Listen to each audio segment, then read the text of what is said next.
In this guide, I'm going to show you how you can switch to a business account here on Instagram. Before we do get into this guide, make sure to like the video and subscribe to the channel with all notifications on. It really does help the channel and it lets us know that you want more content like this.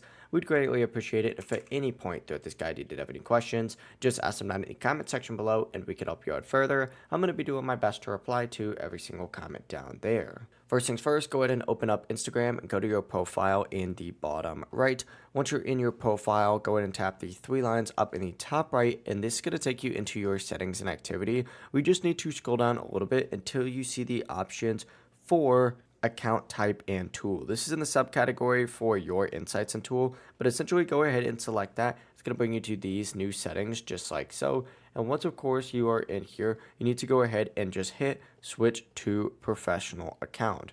Once you do that, there's going to be some prompts that you have to follow on screen. Go ahead and choose a category that fits your account, then select business, and then up after that, you just have to keep hitting next to finish the setup. And then from here, you can also, add a contact info or connect to Facebook account if you want, or just skip these. It's up to you. Just continue through this process and you'll be good to go. And once you're done, your account is now going to be a business account. If you guys did have any questions, just ask them down in the comment section below and we can help you out further. I'm going to be doing my best to reply to every single comment down there. Before you do leave this guide, make sure to like the video and subscribe to the channel with all notifications on. It really does help us out. Let us know that you want more content. Have a great rest of your day though. Peace.